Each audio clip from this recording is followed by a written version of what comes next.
بسم اللہ الرحمن الرحیم، الحمدللہ رب العالمین۔ یہ اس سیریز کی آج کی آخری ایپیسوڈ ہے۔ ہم بات کر رہے ہیں قدرت کا یہ کیا عجب شاہکار ہے۔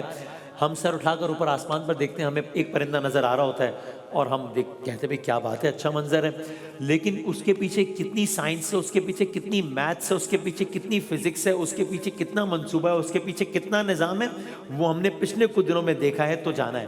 کل ہم نے بات یہاں پر چھوڑی تھی کہ کس طریقے سے 60 لاکھ پرندہ ایک ساتھ ہوا میں اڑتا ہے، اور کل ہم نے آخری بات یہ کی تھی کہ جس طرح ابھی آپ یہاں دیکھ رہے ہیں وی شیپ میں یہ پرندے اڑ رہے ہیں، وی شیپ میں، یعنی اس کی ہر چیز میں تدبیر ہے۔ یہ جو وی شیپ میں بھی پرندے اڑ رہے ہیں، دن گزر رہا ہے، رات آ رہی ہے، سورج کی روشنی، چاند کی روشنی، سورج کی تمازت، دن کے اجالے، رات کے اندھیرے، اور یہ پرندے اڑتے چلے جا رہے ہیں، اڑتے چلے جا رہے ہیں۔ جس طرح آپ دیکھ رہے ہیں عقب میں منظر تبدیل ہوتا چلا جا رہا ہے، ہوتا چلا جا رہا ہے، لیکن پرندے اڑتے چلے جا رہے ہیں۔ کل ہم نے یہاں چھوڑا تھا کہ یہ جو وی شیپ میں پرندے اڑے ہوتے ہیں، اس کے پیچھے بھی تدبیر ہے، یہ بھی کوئی حادثہ نہیں ہے، منصوبہ ہے، یہ بھی صرف منظر نہیں ہے، اس کے پیچھے بھی نظام ہے۔ اور وہ کیا ہے، یہ ہم آپ کی خدمت میں عرض کریں گے، اور ہم آج عرض کرتے ہیں کہ کیسے اس کے پیچھے بھی قدرت کا بہترین انجینئرنگ ڈیزائن ہے۔ It is actually in engineering design. How exactly ہوتا کیا ہے، جب ہم دیکھتے ہیں، اور آج کے بعد جب آپ دیکھیں اس طریقے سے وی شیپ میں پرندے الگ الگ سمت میں اڑ رہے ہیں، تو یہ بات سوچے گا اور سبحان اللہ کہیے گا۔ ہوتا کیا ہے،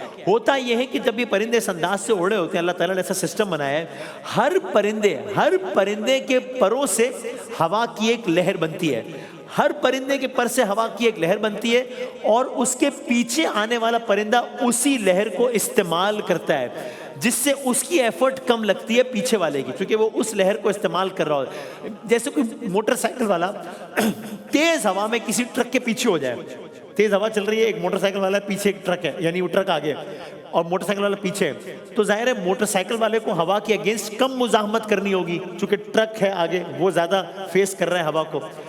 اس طرح ہر پرندے کی جو 20-30% انرجی ہے وہ بچ جاتی ہے آگے والے پرندے کی وجہ، چونکہ جو آگے ہے وہ ہوا کا زیادہ پریشر لے رہا ہے، پیچھے والے کی انرجی بچ جاتی ہے، which makes the journey easy۔ پورا سفر باقیوں کے لیے آسان ہو جاتا ہے۔ اب ہوتا کہ اب جو سب سے آگے جو ہوتا ہے، جو آگے بڑھتے ہیں، اب جو سب سے آگے پرندہ ہوتا ہے وہ سب سے زیادہ تھکتا ہے، کیونکہ اس کے سامنے تو صرف ہوا ہے نا۔ تو کیا ہوتا ہے، جب وہ ایک پرندہ ہے، جس طرح اس میں بھی سب سے آگے اڑا ہے، یہ پرندہ سب سے زیادہ تھکتا ہے چونکہ سب سے زیادہ ہوا کا پریشر لے رہا ہے۔ اب ظاہر ہے ایک چیز آتا ہے جب یہ پرندہ ذرا تھک جاتا ہے، نظام اللہ تعالیٰ نے ایسا بنایا ہے، سبحان اللہ، وہ پرندہ سب سے زیادہ تھکتا ہے، جیسے ہی وہ تھکتا ہے وہ پرندہ پیچھے چلا جاتا ہے، جیسے ہی یہ پرندہ پیچھے جاتا ہے ایک دوسرا پرندہ اس گروپ کا لیڈر بن جاتا ہے۔ یہ قدرتی ٹیم ورک ہے، صف در صف اڑتے چلے جا رہے ہیں۔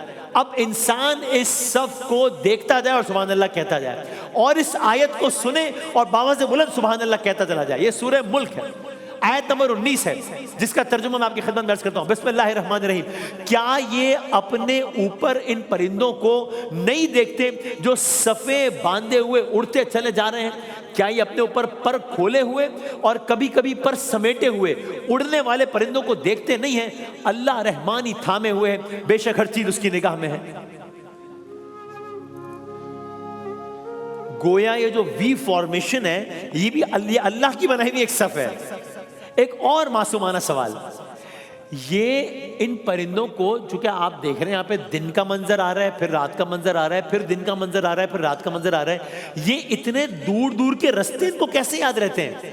دنیا کے ایک کونے سے دوسرے کونے میں جا رہے ہیں، کیسے جا رہے ہیں؟ اور وہ بھی زمین پہ نہیں جا رہے، آسمان پہ جا رہے ہیں۔ یعنی زمین پر تو پھر کچھ نشانیاں ہوتی ہیں نا، درخت ہے، سمندر ہے، یہاں یہ نشان ہے، آسمان تو بظاہر ایک جیسا ہے۔ تو اگر کوئی جواب میں کہے کہ بھائی جہاز بھی تو سفر کرتے ہیں انسان کے بنائے ہوئے، جہاز کیسے سفر کرتے ہیں؟ جی پی ایس ہوتا ہے نا اس کے اندر۔ ہم کیسے سفر کرتے ہیں؟ جی پی ایس ہوتا ہے نا۔ یہ پرندے کیسے سفر کرتے ہیں؟ ان کے پاس تو جی پی ایس نہیں ہوتا ہے نا۔ غلط، ہوتا ہے جی پی ایس، ہوتا ہے جی پی ایس۔ کیا مطلب؟ جی ہاں، ان پرندوں کے پاس جی پی ایس ہوتا ہے، اور ایک نہیں، دو نہیں، تین نہیں، 4 جی پی ایس ہوتے ہیں۔ گویا اللہ تعالیٰ کا دیا ہوا بلٹ ان نیویگیشن ان پرندوں کے پاس۔ ہم انہیں کوئی چھوٹی مخلوق سمجھ رہے ہیں؟ کیا مطلب ہے؟ اب آپ سنتے جائیے اور سبحان اللہ کہتے چلے جائیے۔ سورج ان پرندوں کا پہلا جی پی ایس ہے۔ کیا مطلب؟ جی ہاں، سورج کی جگہ دیکھ کر سورج کہاں ہے کس اینگل پر ہے, کتنی اونچائی پر ہے, اس سے ان پرندوں کو آئیڈیا ہو جاتا ہے کہ ان کو لیفٹ جانا ہے یا رائٹ جانا ہے. سبحان اللہ, سبحان اللہ. تو پھر یہ پرندے, اب رات چھا گئی ہے, رات کو یہ پرندے کیا کرتے ہیں جب سورج نہیں ہوتا؟ یہ اس سے زیادہ عجیب ہے, اس سے زیادہ حیرت انگیز ہے. اب جب جیسے ہی رات ہوتی ہے, کہہ لیجئے دوسرا جی پی ایس آن ہو جاتا ہے. اب سورج نہیں ہے, اب رات والا جی پی ایس آن ہو گیا ہے. رات کے وقت یہ پرندے ستاروں کی پوزیشنز دیکھ کر اپنے راستے کا اندازہ لگا لیتے ہیں. سبحان اللہ. تیسرا جی پی ایس, تیسرا جی پی ایس اس سے زیادہ عجیب ہے. وہ کیا ہے؟ ان کے دماغ میں ایک میگنیٹک سینسر ہوتا ہے. کیا ہم ایک ویڈیو کے ذریعے اس کو اور دکھا سکتے ہیں کہ کیا وہ سلسلہ ہوتا ہے کہ اللہ تعالیٰ نے تیسرا جی پی ایس کیا ڈالا ہے کہ ان کے دماغ میں ایک میگنیٹک سینسر ہوتا ہے. How does that work? ایک چھوٹی سی ویڈیو دیکھیں, پھر اس کو بھی ایکسپلین کرتے ہیں. دکھائیے گا. کیا بات ہے. اب آپ یہ جو ویڈیو میں جو سمجھایا گیا وہ کیا کہہ رہے ہیں؟ وہ کہہ رہے ہیں کہ ہر پرندے کے دماغ میں ایک میگنیٹک سینسر ہوتا ہے. یعنی کیا؟ ہماری جو زمین ہے اس کی کچھ میگنیٹک ویوز ہوتی ہیں. مجھے نہیں نظر آ رہی, ان کو آ رہی ہیں. زمین کی کچھ میگنیٹک ویوز ہیں.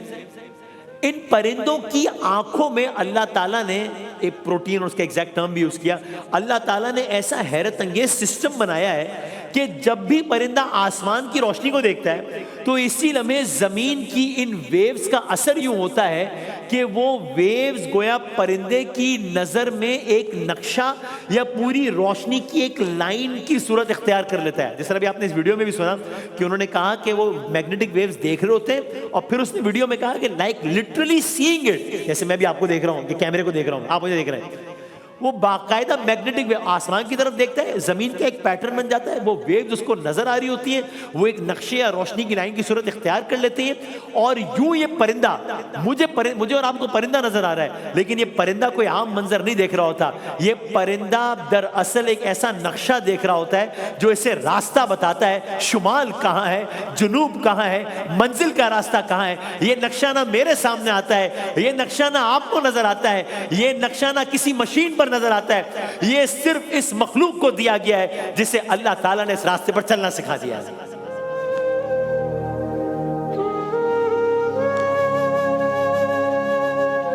سبحان اللہ, سبحان اللہ.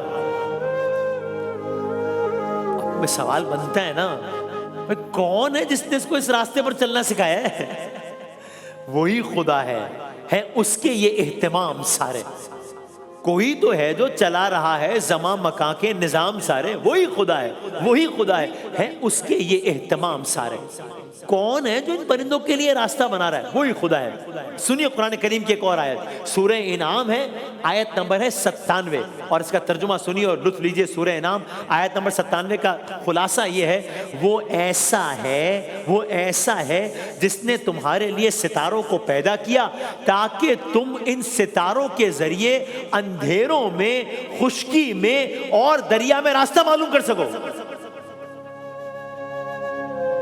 یہ آج بتا رہی ہے سائنس کہ ان ستاروں کے ذریعے یہ ہوتا ہے, روشنی کے ذریعے میپنگ ہوتی ہے, جی پی ایس ہوتا ہے, میگنیٹک ویوز ہوتی ہے, سن لائٹ کا یہ ہوتا ہے, ستاروں کے ذریعے راستہ. 1400 سال پہلے سورہ انعام میں آیت 97 فرمایا, وہ ایسا ہے جس نے تمہارے لیے ستاروں کو پیدا کیا تاکہ تم ان کے ذریعے اندھیروں میں اور خشکی میں اور دریا میں راستہ معلوم کرو. سورہ نحل کی ایک اور آیت ہے, سورہ نحل کی آیت نمبر 16 ہے, اس میں کہا گیا ستاروں سے بھی لوگ راہ حاصل کرتے ہیں. آج جدید سائنس سے معلوم ہوا ہے کہ صرف انسان ہی نہیں, پرندے بھی ستاروں سے رہنمائی حاصل کرتے ہیں, پرندے بھی.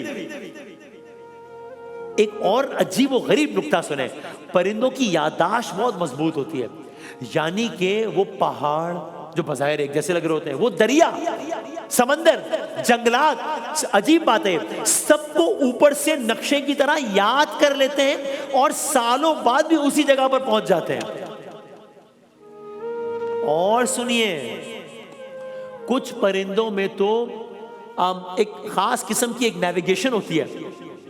اس کو کیا مطلب, اس کو سادہ الفاظ میں کیا ہے, خوشبو کا نقشہ. جی آپ نے ٹھیک سنا, خوشبو کا نقشہ کیا مطلب ہے بھائی؟ یہ پرندوں کی وہ قسم ہے یا ان کے اندر وہ فیچر ہے، یہ خوشبو سے راستہ ڈھونڈ لیتے ہیں کہ یہاں کی یہ خوشبو ہے، یہاں کی یہ مہک ہے، اس کا یہ راستہ ہے، یہاں کی یہ مہک ہے، اس کا یہ راستہ ہے۔ فضا، سمندر، پہاڑ، زمین، ہر جگہ کا ایک خوشبو کا پیٹرن ہے جو کہ وہ یاد کر لیتے ہیں اور اس کو فالو کرتے ہیں، اس کے ذریعے منزل تک پہنچ جاتے ہیں۔ بھائی میں تو سمجھ رہا تھا کہ تا حد نگاہ نظر آ جانا یہی بہت بڑی بات ہے، معلوم ہوا نہیں، یہ تو خوشبوؤں کے پیٹرنز تک یاد کر لیتے ہیں اور وہاں تک اپنی منزل تک پہنچ جائے۔ کون ہے جو ان پرندوں کو اپنی منزل سے اڑا رہا ہے اور پہنچا رہا ہے؟ کون ہے جو ان پرندوں کے اندر 1 نہیں 2 نہیں 3 نہیں 4 GPS سسٹم انسٹال کر رہے ہیں؟ کون ہے جو ان کی ان خوبصورت چہچہاٹ جو میرے آپ کے کانوں میں آ رہی ہے ابھی، جس کے ذریعے اللہ تعالیٰ کی ثنا کر رہے ہیں؟ کون ہے جس نے ان کو یہ آواز دی ہے؟ کون ہے جس نے ان کو یہ سماعت دی ہے؟ کوئی تو ہے جو چلا رہا ہے زمان مکان کے نظام سارے، وہی خدا ہے، وہی خدا ہے اس کے یہ اہتمام سارے۔ پرندوں کی مائگریشن کی بات ختم ہو گئی ہے قرآن و سائنس میں، لیکن ایک اور مائگریشن ہے، یقین کریں وہ اس سے بھی زیادہ عجیب ہے، وہ اس سے بھی زیادہ مائنڈ بلوئنگ ہے۔ وہ کس کی ہے؟ وہ کیسی ہے؟ کلرز کریں گے انشاءاللہ۔